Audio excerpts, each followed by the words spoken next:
Howdy folks, my name is ReadyOpco, and welcome to part number 2 of Let's Play Pokémon LeafGreen. In the very last part, we started off with our starter Pokémon, Charmander, and I'm going to share with you that I did a little bit of grinding in between episodes. Got our Charmander to level 12, because there's going to be a couple of things that we're going to take care of in this episode before we get things started off properly in the name of progress. First off, going to stop back in the Pokemart that we didn't spend too much time in before. Kind of grabbed the package and walked right back out. What I'm going to take the time to do is I'm going to use the current starter money that I have, and I'm going to do something insane, which is purchase 15 more Pokeballs. The reason that I'm doing this is that I'm going to be announcing right now what I'm going to be trying to do for this playthrough is trying to catch one of every Pokemon that I possibly can. Or more specifically, trying to fill out the Pokedex in the best manner that I can. What that means is that I'm not going to be able to get a couple of the version exclusives, I'm not going to be able to fill out the starters, for example, but everything else I'm going to be making my best effort to actually show and capture. I think that this is going to make things a little bit more entertaining, a little bit more challenging for me as well, because I'm going to have to take the time to try and encounter, one of every new Pokemon on a given route or area. So it's going to be a little bit challenging, but I think it's going to be entertaining and fun, because what I was mentioning in the previous part is that I kind of already have my team planned out. I have some sort of idea of the slots that I want to fill and all of that, but by catching every available Pokemon, you're not going to know what Pokemon is ending up in my team until I tell you, which is going to be exciting, because I'll put in the effort to capture one of everything. That way, when I finally do capture something that will be an inclusion, I can be like, haha, secret surprise! So, Spearow eats bugs in grassy areas. It has to flap its short wings at high speed to stay airborne. That's going to be the first of the couple Pokemon that we can catch in this area, and I'm not going to mind to nickname it. Actually, when we catch the Mankey, I'm going to give it a funny nickname, but we'll see when we run into one. Immediately after. I'm not even gonna have to cut anything. That was like literally 3 seconds and we ran into the Mankey. Perfect. I have a creative name for this Mankey because it is going to be serving a unique purpose within my team. Ooh, can we get 2 very easy captures back to back? That would be very, very nice. Especially since these are the 2 Pokemon that only appear in this area, whereas the others, we may have a few other chances to catch them. Pidgey and Rattata are going to be in some of the routes coming up. They appear quite frequently, so not going to have to worry about those, but here are Mankey and Spearow. Extremely quick to anger. It could be docile one moment, then thrashing away the next instant. And we're going to give it a very funny name. What I'm going to name this Mankey is Failsafe. I specifically said the word in the first episode because I had an idea that I would be doing something like this. The reason that I'm naming this Mankey Failsafe is because it is helpful to have a second party member in your team, or in this case, I mean technically a third. I might as well keep both Spearow and Mankey in my party for the time being. It provides you the ability, should Charmander get knocked out in the unfortunate situation that is what happens to me, I'm not going to have to worry too much about it because I still might have a fighting chance in the battle. Not that it's going to be a great chance with an unleveled wild Pokemon, but it's better than 0 chance, and I will take it. And you might be wondering, well, what worries do you even have about, fainting this early, losing your entire party, getting your starter Pokemon knocked out? Well, there's a reason that I didn't go very much further into Route 22 than the tiny little bit of grass at the very beginning here. Not only is this the easiest place, of course, to catch the Mankey and the Spearow, but if you go a little bit ahead of this grass and then, as a matter of fact, you know what, this is a Rattata, which means I can go ahead and include this because hopefully I will be able to catch this one. That would be most convenient. Unfortunately, I'm not going to be able to do another scratch lest I kill it, so this is going to be a yellow health capture, which is never optimal conditions. You always want to try and get it in the red, and as you can see, it broke right out of the Pokeball. Kind of expected when you're trying to catch a Pokemon that is still slightly healthy, and we don't have any access to any status-affecting moves quite yet, so just going to have to suffer through things as they are right now. Not that it's too terrible. These low-level Pokemon have an extremely high catch rate, making it very, very easy. Rattata bites anything when it attacks. Small and very quick, it is a common sight in many places. Common sight indeed. We are going to be seeing this stupid purple rat many, many times. Many, many, many times. But without any further interruptions, we can continue a little bit further into the Route 22 here, and we're going to get interrupted by our favorite Buttock. Hey, Dawson. You're off to the Pokemon League? Forget about it. You probably don't have any badges, do you? The guard won't let you through without them. And by the way, did your Pokemon even get any stronger?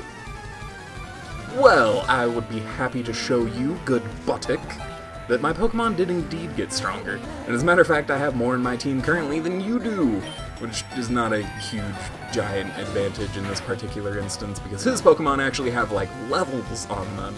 Like, he actually, cared for them or something, but we've just got our poor little Zard here who's going to struggle through things, and of course, considering that it was the same Pokemon that he picked at the very beginning of the journey, in this second encounter with Buttock, he's still going to have his faithful Squirtle, which can make things a little bit complicated. Seeing that it is level 9, every single one of the starter Pokemon learns a move that gets something called Same Type Attack Bonus, starting at level 7. In Charmander's case, it was Ember, the fire type the move.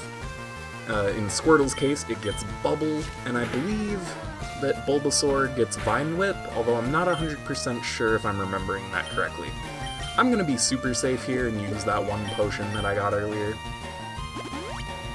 I would really, really, really hate to die in this fight so early on. And even though it should have Bubble, I think that actually NPC teams have movesets and technically Pokemon that are impossible to get otherwise.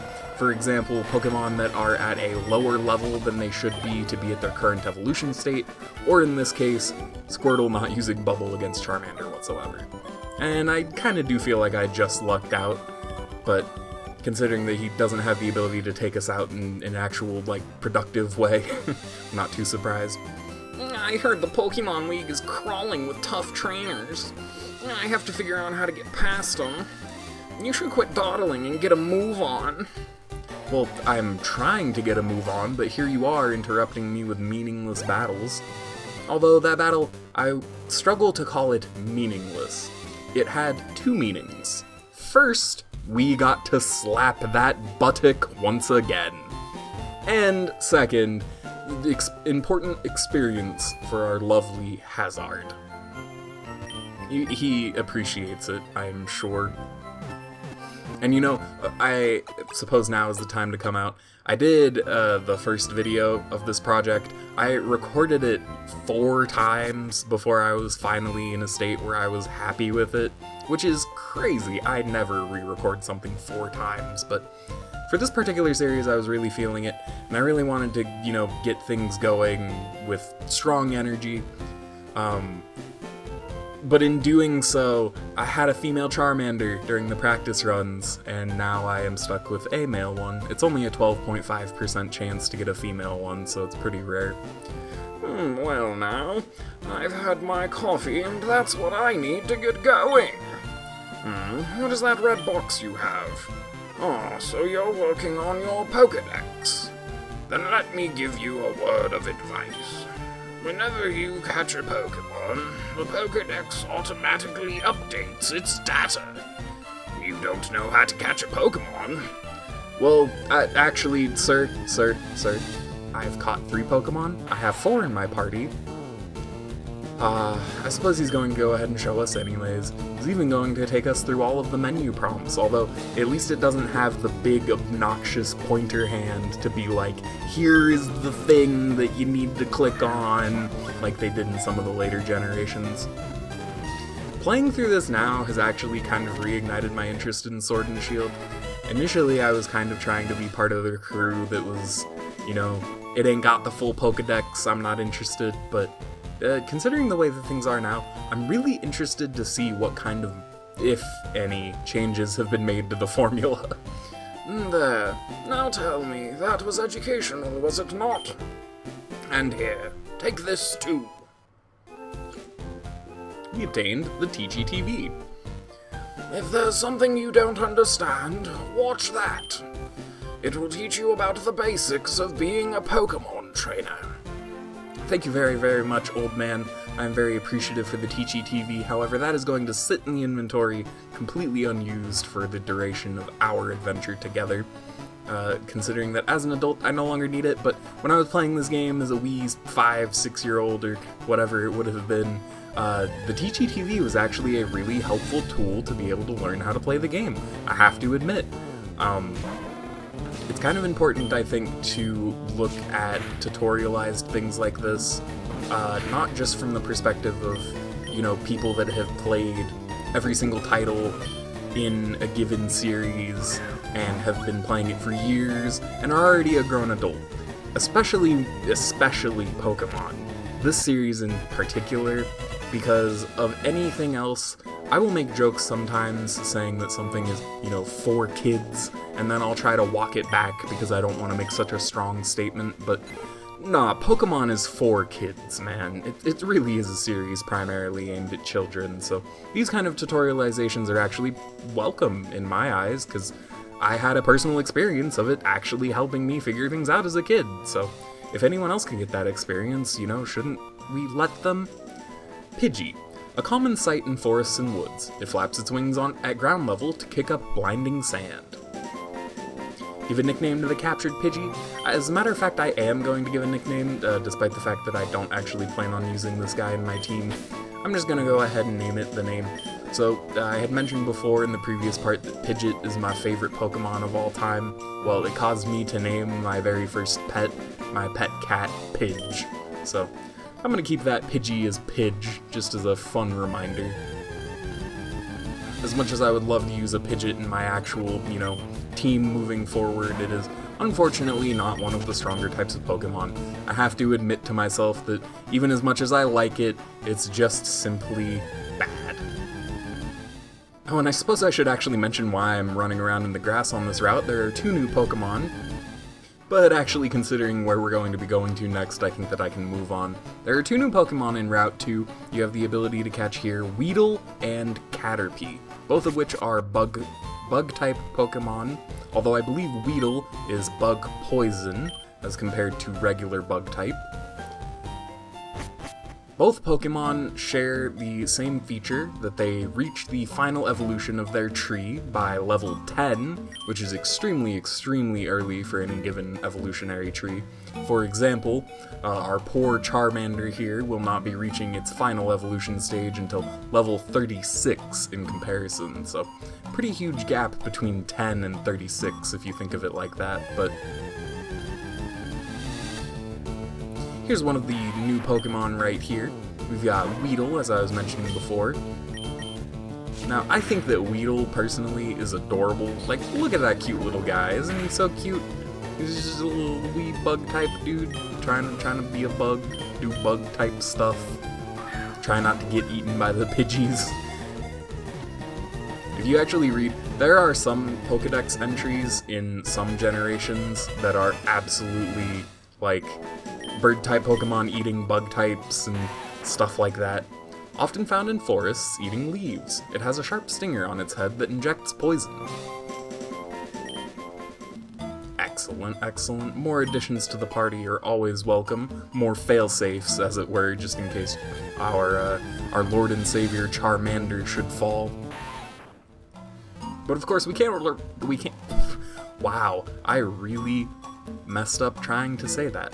We cannot fully rely on our fail-safes to keep us totally safe if we don't actually level them up. So the best strategy is just to not let Charmander fall in battle, which is easily done. The game is giving us some free stuff.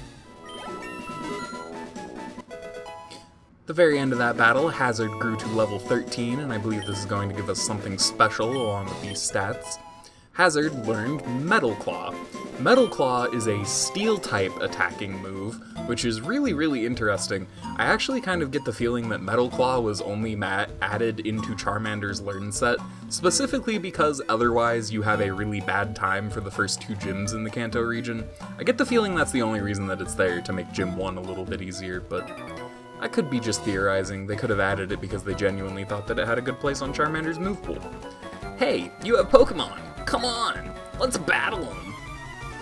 Well, if you insist, although I don't think that you're going to too much like the outcome of things given that you are a bug catcher, and I am a full-fledged main character, effectively, you know? I have MC powers, my guy. You could not hope to possibly defeat me. And the Burning Fire of Ember is super effective against all of the bug types here in Viridian Forest. I almost said Ilex Forest before I caught myself, which would have been real wrong. That is real not close to this one. Viridian, Ilex, two very different locations, two different generations even, just getting things completely wrong out here. But moving through Viridian Forest is quite easy. Viridian Forest is like, it's not even a maze, it's realistically not. You can't jam out if you're a Pokemon trainer. What? Why can't I jam out? What? Man, why you gotta be discriminatory like that? I actually do not appreciate the harshness, the cutting nature of your words, my good sir. What you have said to me is so deeply offensive that I do not think that I am going to be able to recover, and it has in fact ruined my day. If I want to jam out, my guy, I'm going to jam out. With jams and preserves. Not just one or the other. See, I am a man of many tastes. And for me, one will not suffice. Instead, we need both. And that's why I'm going to burn this Kakuna with extremely hot fire from my bright orange lizard. Because it truly feels like the right thing to do. Especially if it's going to push Hazard into level 14. Might actually be able to hit a certain particular level before we even get into the very first gym. Although I'm kind of hoping that that's not the case. I'm not exactly sure how I feel about that. It would be really nice considering that it's going to be a little bit before we actually get our second team member, or tentative team member. I really should try to say tentative as much as possible because I really don't like the idea of having things so set in stone, you know? As good as it is to have some sort of planning and to know what sort of coverage I want, I think knowing the coverage is the more important part than what specifically it is that is covering it, just to know what I still need to have for a rounded party, you know? And I cannot believe that I haven't actually mentioned yet, Viridian Forest, while we're going through this battle here, Viridian Forest has a triplicate of new Pokemon, the first time that this has happened to us. The previous 3 routes have only had 2 new Pokemon each, along with a couple of returners. But in this case, the Viridian Forest is going to have the evolved form of Caterpie and Weedle, respectively, which is going to be Metapod and Kakuna. And it also has a special guest. This is the very first appearance of Pikachu in the games. So as a matter of fact, if you want to take the time to catch it, it has a very low appearance rate, I'm pretty sure. And here we go. Here's an actual Caterpie in battle. Let's see if I can't add it to my team, why don't we? See if I don't kill it with a single... That was extremely close to killing it with a single scratch, but I think that we're going to be able to make it through with not but a scratch on our own. Hopefully we can catch this Caterpie. And I believe that this is going to be our first catch that is actually going to end up in the storage box system, which is something that we'll get into a little bit later. For now, Caterpie, its short feet are tipped with suction pads that enable it to tirelessly climb slopes and walls. That's cute. This guy's got little tiny foot pad suckers that he uses to climb. See, little cute caterpillar. How could you hate bug Pokemon? They're so adorable. They are universally... I'm not sure if I can say universally. A lot of them are danged cute, though. Alrighty, I believe we've got... I'm not 100% sure if this is trainer number 3 or number 4 that we've fought so far, but he has a helpful little tip of advice. Did you know that Pokemon evolve? And then it's actually really cool. So he tells you, he asks you the question, did you know that they evolve? And then he proceeds to send out a bunch of Metapods and Kakunas, the evolved form of the Pokemon. And it is kind of neat. It is, maybe not the hypest thing to draw attention to, but I think that it's pretty neat that the very first Pokemon he throws out is a Metapod, because he's talking about the evolution of the Pokemon. Speaking of evolving, the final forms of both Caterpie and Weedle, respectively, Butterfree and Beedrill, are actually not bad Pokemon. Bug Pokemon kind of have a chronic issue with being a little bit underpowered, as far as I understand it, although I'm not the authority to talk to about Pokemon whatsoever. I play the games for the story, and then I dip right the heck out, because I'm not interested in this game in a competitive sense whatsoever.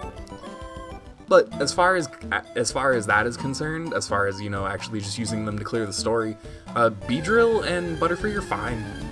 Like, there's literally nothing wrong with using either one of them. As a matter of fact, given that they get such high power at early stages, they get the stat buffs from their evolutionary stages, they can actually be decent in this early stage, especially considering that there's really not a lot of variety available to you. Hey, wait up! What's the hurry? Why the rush? I think it is entertaining to give a deep voice to a character that is, sprite-wise, a tiny little kid. Bug Catcher Sammy is going to get taken down along with the rest of them. We cannot have any insolence stand in our way. No rebellion against the Pokemon, well, I'm not currently, but future Pokemon champ. You can't stop me in my path towards victory. I shall attain it at all costs. Okay, maybe that is getting a little bit too serious, but managed to make it out through Viridian Forest without too many scratches on us, and we even added a couple new Pokemon to our team. I'm going to be returning there after this episode to go ahead and catch the Kakuna, the Metapod, and Pikachu that I was talking about beforehand. And actually, I can go ahead and mention now, catching Pikachu to actually use on your team, also a very acceptable choice. All things considered, it's the earliest electric type that you actually have access to, and it is not terrible for all of the things that you get out of it, I suppose is the best way to say that. Again, I'm not an authority or anything. I'm not out here, memorizing base stats to be able to relay that information to you, because personally I'm just not that interested in it. But I can generally tell you, as far as clearing Pokemon stories go, there's not a whole lot that you can mess up. You can probably clear it with nearly any team. As a matter of fact, some people, make challenges out of it. Can you clear it with a Dunsparce and all that fun stuff? But I think for right now, we're going to go ahead and end things right off. We are right in front of the very first gym in the game, with the leader Brock awaiting us inside. So I believe in the next episode of Let's Play Pokémon LeafGreen, we're going to be obtaining the very first badge and moving on. So I hope you guys have enjoyed part number 2 so far. I know that I definitely have. I'm so much having fun with this. It's such a fun time to be able to return to my childhood like this, but I will stop gushing about that too much and instead bid you adieu for now and hope to catch you in the next part. Ready, Opko? Signing off.